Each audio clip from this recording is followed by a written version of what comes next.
กษณะของอาคารภายด้านใน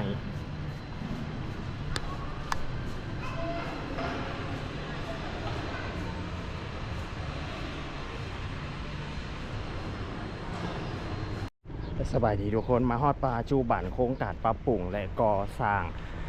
ตลาดแห่งใหม่เนาะก็คือตลาดขวาดินนั่นเองเป็นตลาดเก่าแก่ใจกลางเมืองในนครหลวงเวียงจันทน์เนาะเคียงคู่กันกับตลาดเซาปัจจุบันนี้โครงการปรับปรุงตลาดของเพิ่นแมนเห็นว่ามีความคืบหน้าไปได้หลายเปอร์เซ็นต์แล้วก็เห็นรูปร่างลักษณะที่เพิ่นได้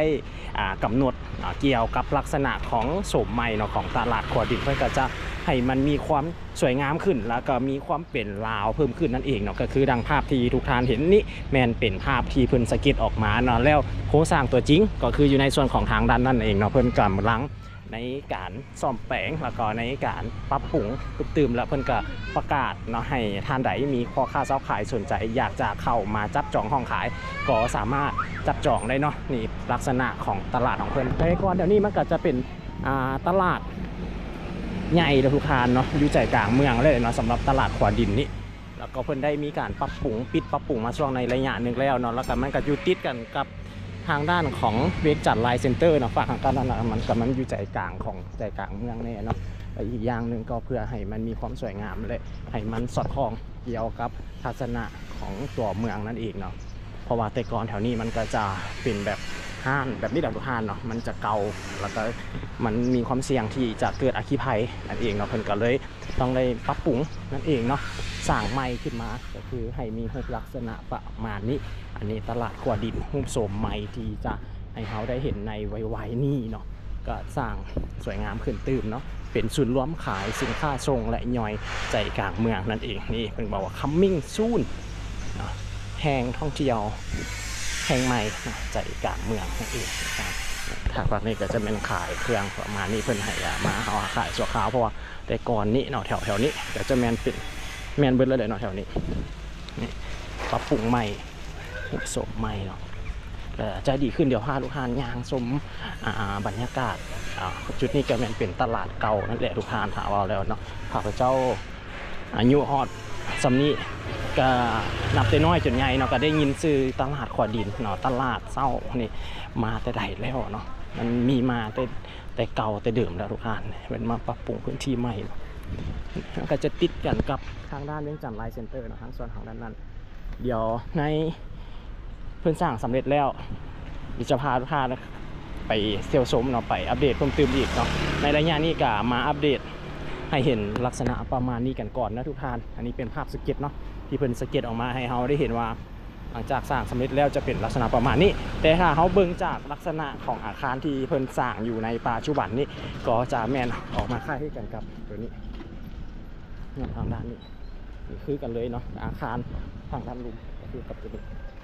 เป็นลักษณะออกเป็นทรงลาวประมาณนี้เลยถ้าตอนเศร้าๆเขาก็จะเห็นเป็นมาขายพืชผักอย่างต่างๆนะอยู่ในตลาดในจุดนี้เองทางด้านนี้แถวนี้จะแมนเป็นขายเสื้อผ้าขายแพนแพรต่างๆเนาะมันก็จะแกงยาวไปฮอดส่วนทางด้านของสถานีรถเมล์นครหลวงเลยเนาะทางจุดนี้แต่ก่อนนี่แถวนี้จะคึกขึ้นหลายคึกขึ้นในส่วนขายของประเภท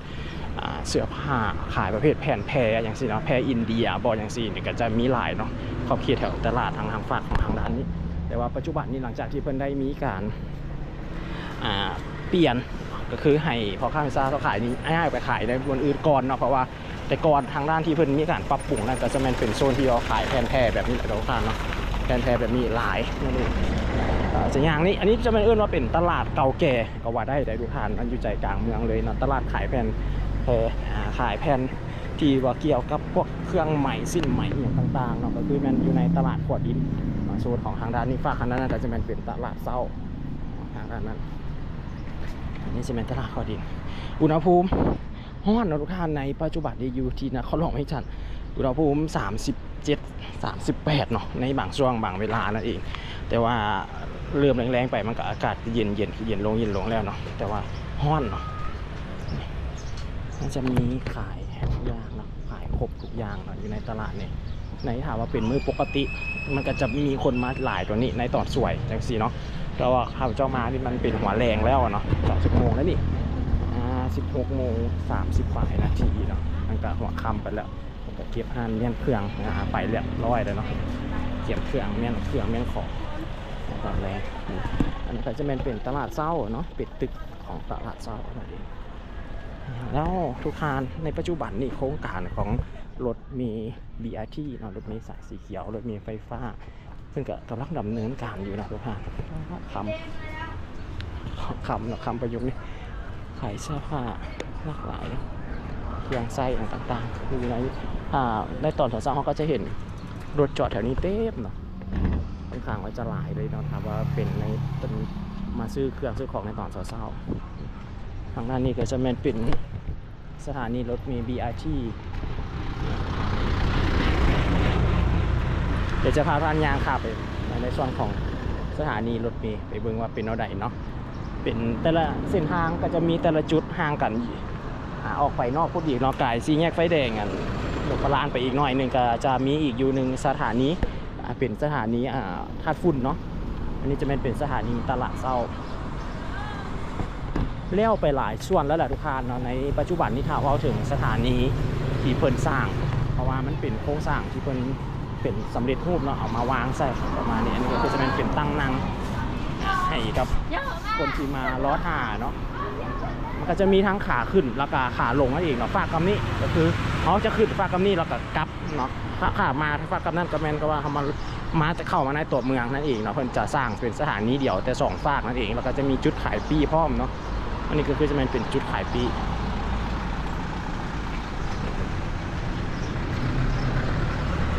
อยู่คนละฝากกันเลยคนละกั้มกันเนาะใหญ่แต่ละสถานีก็จะมีลักษณะที่แตกต่างกันขนาดก็จะบอคือกันนี่ฝากข้างกำนี่ก็คือจะเป็นสถานีรถเมล์ตลาดเช้าทางด้านนี้แต่มันติดกันเลยทุกท่านลักษณะของสถานีอันนี้เพิ่นก็สร้างไปได้ในหลายส่วนแล้วนะสร้างไปได้ในความคืบหน้าก็ถือว่าหลายแล้วปัจจุบันนี้เนาะเส้นทางด้านของฝากกำด้านนั้นเนาะเส้นทางที่มาแต่สนามบินสากลว่าไต่เพื่อจะเข้ามาในตัวเมืองเพิ่นก็ยังอยู่ในการก่อสร้างเนาะในส่วนที่เอิ้นว่าเป็นเส้นทางสีเขียวมีการขยายทางเลยทุกทางเส้นทางถนนไก่สอนพงวิหารเนาะในนับตั้งแต่ตัวเมืองออกไปจนฮอดในส่วนของทางด้านมหาวิทยาลัยแห่งชาติเนาะแม่นสร้างตอนนี้หันแล้วแม่นขยายหน้าทางอยู่เดี๋ยววิดีโอหน้าจะพาทุกท่านไปเบิ่งว่าการขยายขอบทางแม่นขยายเท่าใดแล้วขยายกว้างหลายบันไดเนาะบรรยากาศเป็นมื้อวันเสาร์เนาะแล้วก็เป็นบรรยากาศในช่วงตอนแล้งของใจกลางเมืองของเขานั่นเองอันนี้จะเป็นสถานีรถเมล์นี่เนาะคือจะเป็นยูนิจะมีปัจจุบันนี้สร้างอากาศแล้วก็จะเกี่ยวกับภาพโดยรวมเนาะอยู่ในนครหลวงมิจารของเขาก็จะเรื่อยๆทุกทานบ่ถึงขั้นว่าสุกโสมหลายแล้วก็บ่ถึงขั้นว่าคือคลื่นหลายเนาะมันก็จะไปเรื่อยๆถามว่าเรื่องเศรษฐกิจการค้าขายก็พอตัวทุกทานในระดับหนึ่งเนาะไม่ก็เป็นฤดูแล้งในอีกพอเท่าไหร่อาทิตย์ก็เบิดเดือนมีนาเข้าสู่เดือนเมษาก็คือจะเป็นบุญใหญ่เนาะบุญประจำปีของชาวลาวแล้วก็ของประเทศเพื่อนบ้านของเขาที่มีเกี่ยวกับกิจกรรมลิ่นน้ำเนาะก็คือจะเป็นถ้าว่าเป็นภาษาลาวเขาก็เป็นบุญปีใหม่ลาวเนาะถ้าเป็นซับทั้งประเทศไทยเนาะประเทศเพื่อนบ้านของเขานี่เองเพิ่นก็จะเรียกว่าสงกรานต์เนาะกิจกรรมลิ่นน้ำหดส่งอย่างซี่เนาะส่งพระปีนี้ก็อยู่ในนครหลวงเวียงจันทร์อยู่ที่นครหลวงพระบางเนาะก็จะมีกิจกรรมปีใหม่ค่อนข้างว่าจะคึกคืนอยู่ที่หลวงพระบางเนาะเพิ่นจะเริ่มตั้งแต่มื้อวันที่10เนาะไปจนฮอดวันที่19เนาะแก่ยาวเลยแหละเพราะว่าอยู่ที่หลวงพระบางนี่เนาะเพิ่นก็จะมีการประกวดนางสังขารแล้วก็จะมีกิจกรรมต่างๆของแต่ละมื้อเลยค่ะเนาะมีแห่นางสังขารอย่างก็ประกวดนางสังขารแล้วก็ต่างๆทุกท่านมันมีหลายเนาะอยู่ที่หลวงพระบางก็ถ้าว่าท่านใดเนาะที่อยากจะสะดวกไปเที่ยวชมกิจกรรมเนาะไปนั่นก็ไปได้เด้อทุกท่านเนาะอยู่ที่หลวงพระบางเนาะในถามมือแท้ๆเลยนะก็จะเป็น13-14 15เนาะที่มือกิจกรรมใหญ่นั่นเองแต่ว่ากิจกรรมย่อยๆออกไปเนาะนี่ประกวดนางสังขารจะอยู่ที่หลวงพระบางแต่เพิ่นจะเริ่มตั้งแต่มื้อวันที่10เนาะอันนี้เป็นบรรยากาศอยู่ที่ตลาดเช้าเด้อทุกท่านเนาะในส่วนของทางด้านนี้นี่ต้นที่ทุกท่านเห็นกินเขียวๆนะก็คือจะแม่นเป็นต้นหำงัวก็ปงใบไม้ระยะนี้ก็จะเป็นแห้งๆเนี่ยทุกท่านเนาะเป็นช่วงแรงๆอากาศก็เริ่มเย็นลงแล้วทุกท่านอันนี้กงกันข้ามกับสถานีรถเมล์นครหลวงแล้วก็ทางด้านกงกันข้ามกับตลาดขวดินเนาะก็คือจะเป็นเวียงจันทร์ไลน์เซ็นเตอร์เนาะจุดนี้ก็จะเป็นศูนย์การค้าอีก1จุดก็เป็นทั้ง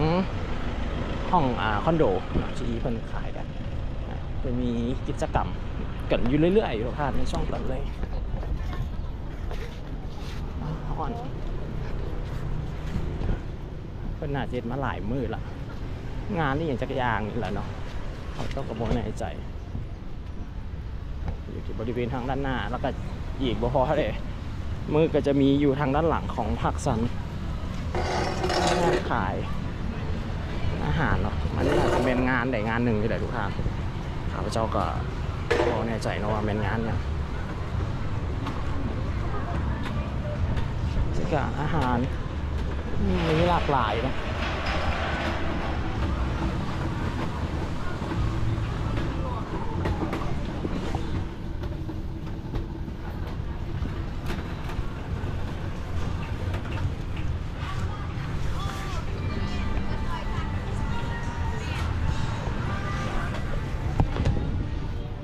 หลายอาหารการกินแถวนี้หอมเบิ่งลักษณะมันก็จะเป็นประเภทกินง่ายๆกินไวๆนะทุกท่านอย่างซี่มีขนมหวานมียำเดี๋ยวย่างมาเบิ่งพื้นที่จุดทางด้านในพอตัวนี้เพิ่นก็ยังบ่ทันได้เปิดอย่างเป็นทางการดอกนะทุกท่านนะสำหรับในศูนย์การค้าดังกล่าวนี่เพิ่นก็ยังบ่ทันได้ให้เอาเข้าไปหลายตัวนี้เนาะแต่ว่าเขามาเบิ่งหน่อยนึงก็ได้อยู่เนาะลักษณะของอาคารภายด้านในของเวียงจันทร์ไลน์เซ็นเตอร์มันจะมีฝากอยู่ทางด้านหนึ่งถัดต่อจากนั้นไปติดกันกับเวียงจันทร์เซ็นเตอร์มันจะเป็นที่เรียกว่าคอนโดเนาะอันนี้เป็นจุดกึ่งกลางพระเจ้าก็ยังบ่ทันได้เปิดยังเป็นทางการออกนะทุกท่านสามอันยางของมาเบิ่งสั้นภายด้านในห้อนเข้ามาในที่ใครแต่ตอนเย็นเกินน้อยหนึ่งอุณหภูมิก็ถือว่าหลายพอสมควรลักษณะของอาคารภายด้านใน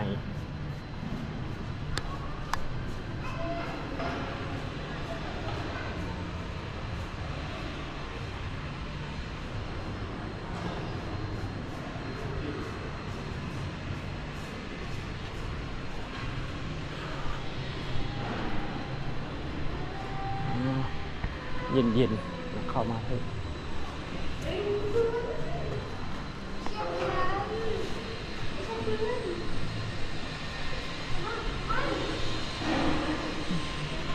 ฝั่งทางด้านนั้นจะเป็นตลาดขวดินเนาะกำแพงฝั่งทางด้านนั้นขวดินกำลังสร้างอยู่อันนี้จะเป็นเวียงจันทร์ไลน์เซ็นเตอร์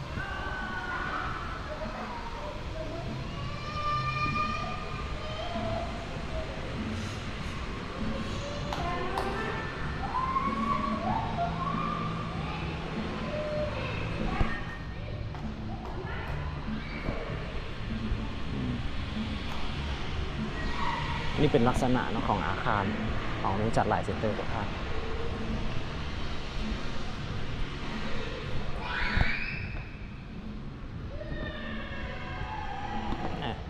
ลักษณะของรูปแบบของอาคารของเพิ่นตามภาพสเก็ตในส่วนของทางด้านดังกล่าวนี่ก็เป็นอีกหนึ่งส่วนของห้างนะที่ว่ามีความทันสมัยตามแบบของเพิ่นนั่นเองออกมาทางด้านนี้มันจะมีห้างอาหารต่างๆแล้วก็เปิดอยู่ในปัจจุบันนี้ก็ได้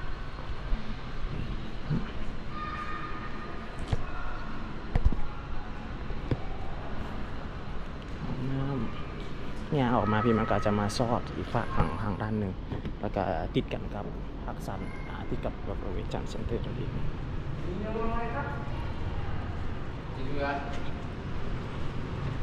รถใคร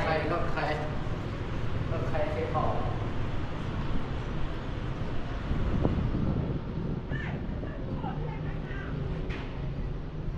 ชุดนี้ฝากทางด้านนี้มันก็จะย่างออกมาซอดในส่วนของทางด้านข้างฝากทางด้านนี้จะเป็นทางคอนโดทางจุดนี้จะแตกต่างจากทางฝากของเมื่อกี้นี่จะเป็นในส่วนของห้างค้าส่วนการค้านั่นเองอันนี้ที่ท่าที่สูงๆนี่มันเป็นคอนโดด้วยทุกท่านปัจจุบันนี้เพิ่งกับมีคนเข้ามาอยู่แล้วเนาะค่ะนี่คือการเปลี่ยนแปลงแล้วก็พาทุกท่านมาอัปเดตข่าวสารที่เกิดขึ้นเนาะในปัจจุบันนี้โดยเฉพาะก็คือจะเป็นอยู่ในบ้านเฮาเนาะใจกลางเมืองของเราเลยที่นำเสนอให้ทุกท่านในวิดีโอนี้แล้วก็จะมีอีกหลายๆจุดในหลายๆพื้นที่อยู่เนาะที่กำลังปรับปรุงแล้วก็อยู่ในส่วนของกำลังขยายเติมวิดีโอหน้าเนาะจะนำเสนออีกเพิ่มเติมทุกท่านยังมีอีกในหลายๆส่วนเนาะที่อยากจะอัปเดตให้ทุกท่านได้รับชมกันในครั้งนี้เนาะในการเปลี่ยนแปลงเนาะของใจกลางเมืองของเรานั่นเองในปี2025เนาะในเดือนนี้แล้วก็ปีใหม่ปีนี้เนาะข้าพเจ้าก็จะพาทุกท่านไปเที่ยวทั้งในนครหลวงเวียงจันทร์แล้วก็จะไปเที่ยวอยู่ที่หลวงพ่อบางเนาะหลวงพ่อบางก็จะไปด้วยกันทุกท่านฝากทุกคนที่ตามนะว่าจะมีกิจกรรมแนวใดแล้วก็จะมีเรื่องราวแนวใดเนาะที่เกิดขึ้นนะอยู่ในบ้านเฮา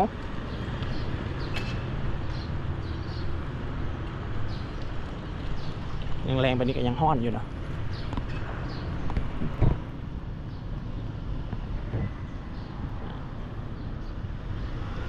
บรรยากาศที่แถวสีหอมก็เป็นอีกแบบหนึ่งเพราะว่าปัจจุบันนี้อยู่ที่สีหอมมันกำลังสร้างเส้นทางใหม่นะเป็นเส้นทางคนยางแล้วก็เป็นเส้นทางอยู่ในขอบเขตของการพัฒนาให้กลายเป็นพื้นที่ในของการเที่ยวอีกหนึ่งจุดเนาะยางมากับเมื่อยเติบแล้วไก่เติบแล้วทุกท่านเนาะยางอ้อมมาเลยให้ทุกท่านทานชมร่วมกันตึกเดี๋ยวยางออกไปทางด้านของเวียงจันทร์เซ็นเตอร์เนาะฮอดนี่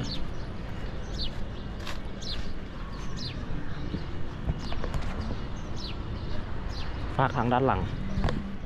จะเป็นโซนนางลิดประมาณนี้เลยเนาะทุกท่านถามว่าเป็นห้างสะดวกซื้ออยู่ในนครหลวงเวียงจันทร์ก็จะมีหลากหลายห้างเนาะแต่ว่าเป็นห้างที่ได้รับความนิยมและเห็นมีหลายสาขาก็คือจะแมนเป็นสะดวกซื้อแบบแคมทางเลยอย่างสิขนาดมันก็จะแมนเป็นของทางด้านบิ๊กซีมินิบิ๊กซีแล้วก็จะมีเป็นบิ๊กซีที่เป็นเซ็นเตอร์โชคชวีเป็นก๊อกมากจะเป็นเจมากค่อนข้างว่าจะใหญ่ๆสิประมาณนี้เนาะ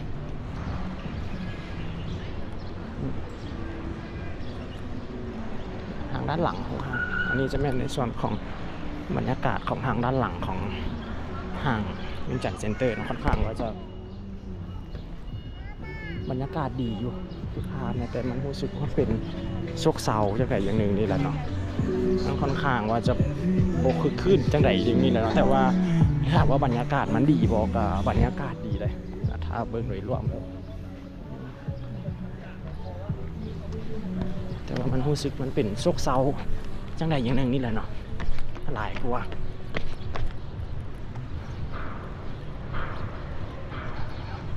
ทางนี้ก็จะเป็นบอลจอดรถทางด้านหลังของเวียงจันทร์เซ็นเตอร์นี่ในจุดนี้จะมีอยู่4แบบเนาะ1ที่เปลี่ยนแปลงแล้วก็ที่อยู่ติดกันก็คือจะเป็นตลาดขวดินทางด้านนั้นที่กำลังมีการปรับปรุงแล้วก็จะเปิดในไวๆนี้ต่อมาก็คือเป็นเวียงจันทร์ไลน์เซ็นเตอร์เนาะก็คือตึกอาคารตัวนี้นี่ก็คือจะเป็นเวียงจันทร์เซ็นเตอร์ต่อมาก็คือมันเป็นภาคซัน VC อย่างอยู่ในขอบเขตบริเวณออมแอมแถวนี้ ก็เกิดเป็นโซนของด้านศูนย์การค้าในใจกลางเมือง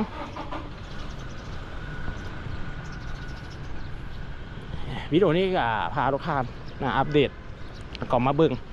ในส่วนของบรรยากาศในพื้นที่ใจกลางเมืองโดยเฉพาะก็แม่นเป็นตลาดเก่าแก่ตลาดคอดินเนาะปัจจุบันนี้เพิ่นก็กำลังมีการปรับปรุงเนาะให้มันมี